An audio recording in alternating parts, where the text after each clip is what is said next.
मंगलम पाठ जो कक्षा 10 का संस्कृत है, उसमें हम लोगों का पहला जो पाठ है ये मंगलम पाठ है। ठीक है, तो चलिए बिना देरी किए हुए शुरू करते हैं। तो जैसा हम लोगों के सामने ये पहला जो श्लोक है, इस श्लोक में कहा गया है क्या कि हिरण्मयेन पात्रेण। तो देखिए, सबसे पहले कहीं भी अगर हम लोगों के सामने श्लोक दिया रहता है तो उसका हम एक एक शब्द का अर्थ निकालते हैं, तब उसके हिंदी को बताने के लिए हम लोग कहाँ से शुरू करते हैं, इस बात को ध्यान में रखिएगा। तो इसका हम लोग कहाँ से शुरू करेंगे तो खुद हम लोगों के यहाँ पर दिखाई देने लगेगा। देखिए, पहले है हिरण्मयेन, मतलब सोने के। हिरण्मयेन मतलब क्या होता है? सोने के।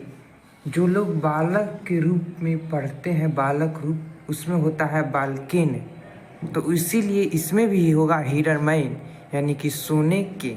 ठीक है, तो सोने के पात्रेण, पात्रेण मतलब क्या होगा? पात्र से। यहाँ पर देख लीजिए कौन विभक्ति लगी हुई है। तो देखिए, हिंदी को निकालने के लिए सबसे पहले होता है अगर बालक रूप हमें याद करना। अगर आप लोगों का याद नहीं है तो कोई बात नहीं है, ठीक है। और केवल हम लोग यहाँ पर हिंदी को देखेंगे, समझेंगे, और हमारे एग्ज़ाम में जो क्वेश्चन आता है उसको हम लोग क्या करते हैं, इसको समझे रहेंगे तो उसको हम लोग आराम से लिख सकते हैं। ठीक है, सबसे पहले देखिए, हिरण्मयेन पात्रेण सतस्य। सतस्य मतलब होता है सत्य का, सत्य के। अपहिता मतलब ढका हुआ है। सॉरी, देखिए यहाँ पर सतस्य है मतलब सत्य का, बालकस्य बालक का, इसी प्रकार से सतस्य सत्य का। अपहितम मतलब ढका हुआ है, मुखम मतलब मुंह। तो देखिए यहाँ पर हम लोग क्या करेंगे, इसका अर्थ कहाँ से लेंगे। यहाँ पर देखिए, हिरण्मयेन मतलब सोने के, पात्रेण मतलब पात्र से, सतस्य मतलब सत्य का, मुख मतलब मुंह, और अपहितम मतलब ढका हुआ है। बहुत से लोग क्या करते हैं कि यहाँ से शुरू करेंगे, फिर से ना यहाँ से, फिर से ना यहाँ से, यहाँ से, यहाँ से। तो देखिए, जो श्लोक होता है उसको हम लाइन से शुरू नहीं करते हैं, उसका हिंदी को देखने के लिए, समझने के लिए। हाँ, लेकिन अगर होता है जो हम लोग पाठ पढ़ते हैं, आगे पढ़ेंगे, तो उसको हम लोग क्या करते हैं, इससे मतलब लाइन से उसको निकालते हैं, लेकिन हम इसमें से लाइन से नहीं निकालेंगे। ठीक है, तो सोने, सत्य का मुंह सोने के पात्र से ढका हुआ है। ठीक है, या फिर सोने के पात्र से सत्य का मुंह ढका हुआ है, किसी तरह से हम लोग बोल सकते हैं। अगला देखिए, तत् मतलब इसलिए। यहाँ पर जब संधि विच्छेद हम लोग करेंगे इसको, तो क्या मिलेगा? तत् धन त्वम, तत् प्लस त्वम, यानी कि तत् मतलब इसलिए, त्वम मतलब आप। ठीक है, इसलिए आप। पूषण मतलब होता है पूषण, पूषण मतलब होता है हे सूर्य, पूषण मतलब होता है हे सूर्य, लेकिन यहाँ पर क्या कहेंगे, सूर्य। अपाविरु मतलब होता है हटा दे। देखिए यहाँ पर संधि विच्छेद का भी हम लोग जिक्र करेंगे। ठीक है, तो अपाविरु मतलब हटा दे, सत्य मतलब सत्य, धर्माय मतलब धर्म के लिए, और दृष्टि मतलब प्राप्ति के लिए। तो इसका अर्थ कहाँ से उठाएंगे? तत् मतलब इसलिए, तो मतलब आप, इसलिए आप सत्य धर्म की प्राप्ति के लिए, सत्य धर्म की प्राप्ति के लिए सोने के पात्र से। देखिए यहाँ से भी हम लोग अर्थ लेंगे, इसलिए आप सत्य धर्म की प्राप्ति के लिए सोने के पात्र को हटा दें। अब एक बार हम लोग क्या करेंगे, फिर से पूरा लाइन का अर्थ समझेंगे कि सत्य का मुंह सोने के पात्र से ढका हुआ है, इसलिए सत्य धर्म की प्राप्ति के लिए उस सोने के पात्र को हटा दें। ठीक है, अगला क्या है? अगला है कि औरो अरियान मतलब छोटे से भी छोटे, औरो अरियान मतलब छोटे से भी छोटे, और महतो महियान मतलब बड़े से भी बड़े। यानी औरो अरियान छोटे से भी छोटे, और महतो महियान मतलब बड़े से भी बड़े। तो छोटे से भी छोटे और बड़े से भी बड़े। ठीक है, आत्मस्य मतलब आत्मा का, जंतु मतलब जीवों में, निर्हितो मतलब अंदर, गुहायाम मतलब गुफा में। तो इसका अर्थ देखिए कहाँ से लेंगे, इसका अर्थ कहाँ से लेंगे, यहाँ से जीवों के अंदर, जीवों के अंदर गुफा में, जीवों के अंदर गुफा में छोटे से भी छोटे और बड़े से भी बड़े आत्मा क्या रहती है, निवास करती है। जो हर एक जीव होता है उसमें छोटे से भी छोटे और बड़े से भी बड़े गुफा में जो आत्मा होती है वह निवास करती है। ठीक है। तम कुरु, तम मतलब तम कुरु, तम कुरु, तम मतलब उस, तम कुरु यहाँ पर तम कुरु मतलब उसी को हम लोग लेंगे, उस। पश्यति मतलब देखते हैं, अब वित्सुको मतलब सुख रहित होकर। ठीक है, सुख रहित होकर। धातु प्रसादान आत्म महिमान। ठीक है, तो देखिए इसका हम लोग क्या करेंगे, अलग अलग संधि विच्छेद करेंगे। तो जब अलग अलग संधि विच्छेद करेंगे तो क्या हम लोग के सामने मिलेगा, यहाँ पर ध्यान से देखिए, यहाँ पर देखिए इसका अर्थ कहाँ से लेंगे हम लोग, यहाँ से देखिए, विद्वान, विद्वान सुख रहित होकर, सुख रहित होकर, यानी कि सुख मतलब क्या होता है, सुख रहित होकर। ठीक है, विद्वान सुख रहित होकर उस श्रेष्ठ परमात्मा को देखता है। ठीक है, श्रेष्ठ परमात्मा को देखता है। देखिए यहाँ पर इतना बड़ा का थोड़ा संधि विच्छेद करना कठिन है। ठीक है, लेकिन जब हम लोग पढ़ते हैं संधि विच्छेद तो ये बहुत आसान होता है। ठीक है, इसका हमें लगता है कि लगभग 4 या 5 गो में इसका संधि विच्छेद होगा। ठीक है, अगला देखिए, तो इसका क्या करेंगे हम लोग, एक बार पूरा का अर्थ देख लेते हैं। तो मनुष्य के हृदय रूपी गुफा में छोटे से भी छोटे और बड़ा से भी बड़ा आत्मा विद्यमान है। ठीक है, मनुष्य के हृदय रूपी गुफा में छोटे से भी छोटा और बड़ा से भी बड़ा आत्मा विद्यमान है। विद्वान सुख रहित होकर उस श्रेष्ठ परमात्मा को देखता है। विद्वान सुख रहित होकर उस श्रेष्ठ परमात्मा को देखता है। देखिए आगे क्या है, अगला है कि सत्यमेव, सत्यम जोड़ एव। ठीक है, एव मतलब होता है ही, तो मतलब सत्य की ही जयते, जयते मतलब जय होती है। ठीक है, और ना निरितम, ना निरितम मतलब नहीं, और निरितम देखिए यहाँ पर जस्ट इसका हम लोग क्या करेंगे, उल्टा लेते हैं। मतलब सत्य की जय होती है तो ना निरितम मतलब क्या हो जाएगा कि न कि असत्य की। तो सत्य की जय होती है न कि असत्य की। ठीक है, अगला देखिए, सतेन मतलब सत्य से, सतेन मतलब सत्य से। पंथा मतलब रास्ता का, अब विस्ततो मतलब विस्तार होता है, और देवयान मतलब देवलोक की।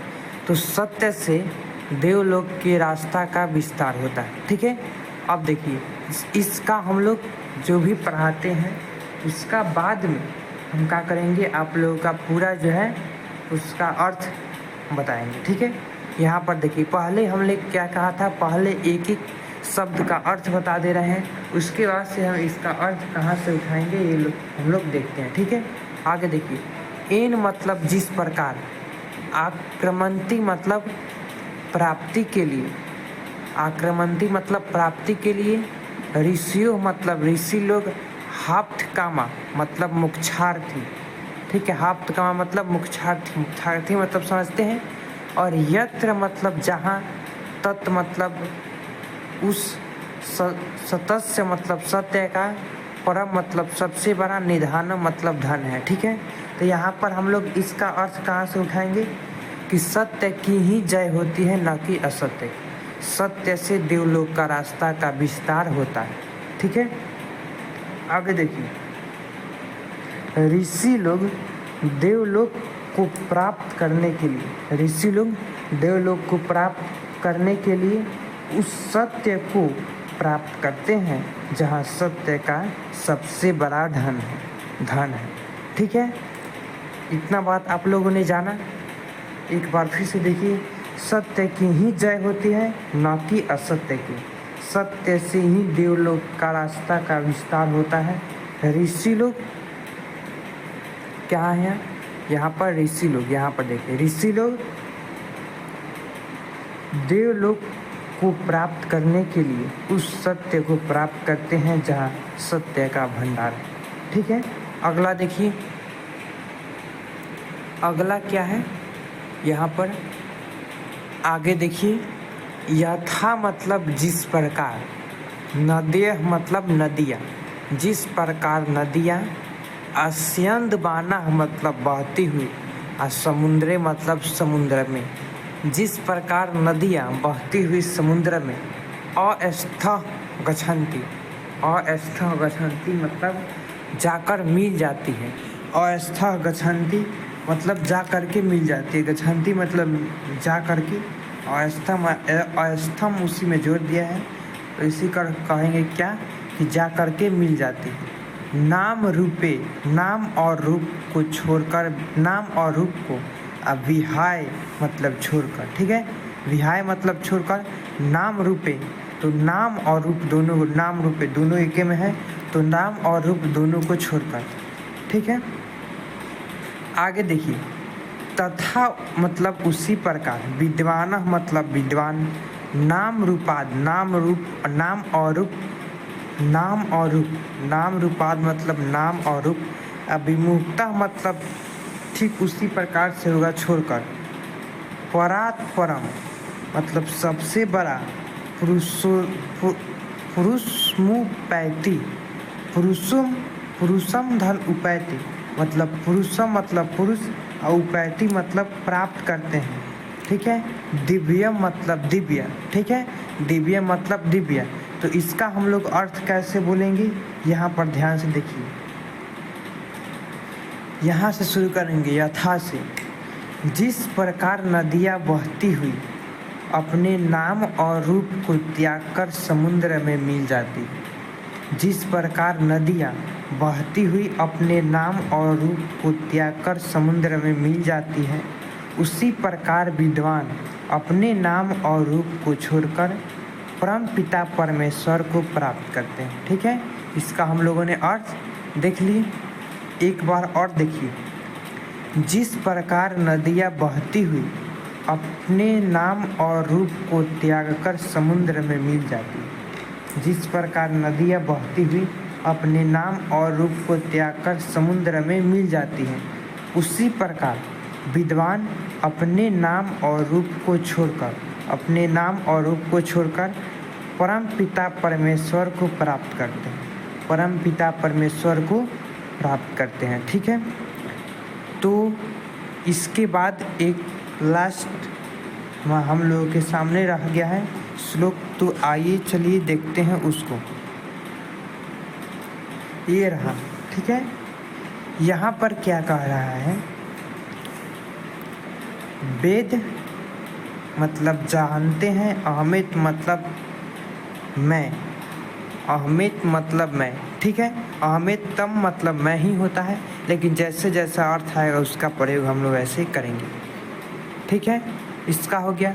पुरुषम मतलब पुरुष, और महानतम मतलब महान। ठीक है, महान पुरुष। ठीक है, आदित्य वर्णम मतलब आदित्य वर्णम, आदित्य वर्णम मतलब प्रकाश स्वरूप, आदित्य वर्णम मतलब प्रकाश स्वरूप।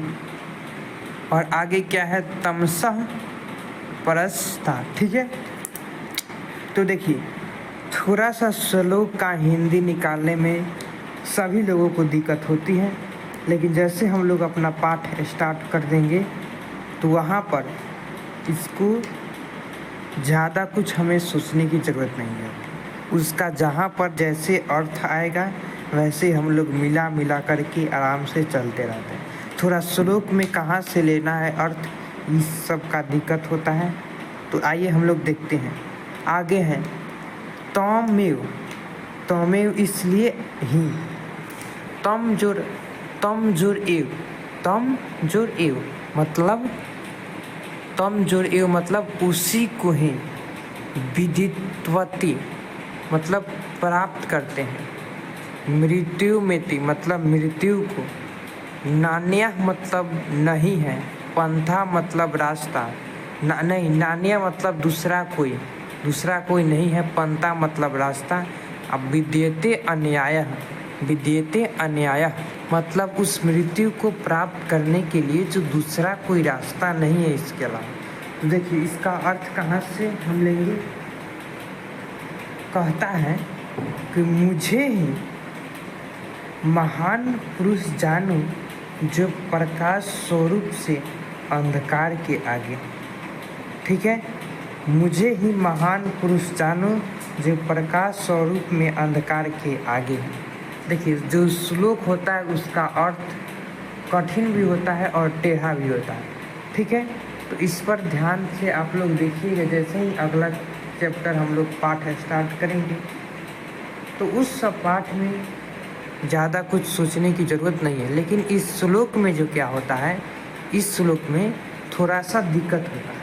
ठीक है, तो कहते क्या है कि मुझे ही महान पुरुष जानो। इसका अर्थ क्या है, मुझे ही महान पुरुष जानो जो प्रकाश स्वरूप में अंधकार के आगे है, उसी को जानकर मृत्यु को प्राप्त किया जा सकता है। इसके अलावा दूसरा कोई रास्ता नहीं। ठीक है, एक बार और ध्यान से समझिए।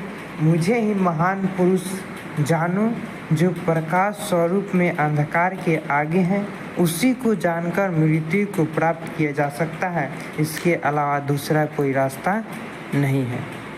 तो ठीक है, तो हम लोग के सामने ये रहा हम लोग का जो चैप्टर पहला जो है मंगलम पाठ। ठीक है, देखिए ये जो श्लोक है इसका हम लोगों का जो अर्थ होता है वो थोड़ा सा टेढ़ा होता है और सब लोग को इसमें दिक्कत होती है। और जैसे ही हम लोग अगर अगला पाठ लोग पढ़ाते हैं तो उसमें क्या होता है कि वो जो है श्लोक ज़्यादा उसमें नहीं है, तो उसका अर्थ जो आता है जहाँ जहाँ उसका हम लोग प्रयोग करेंगे वहाँ हम लोग क्या करते हैं, उसका हिंदी लगाते जाते हैं। लेकिन इसमें थोड़ा सा दिक्कत होता है कि कहाँ से अर्थ लें। ठीक है, तो ज़्यादा कुछ देखने की ज़रूरत नहीं है, इतना ही हम लोग यहीं पे रहने देते हैं।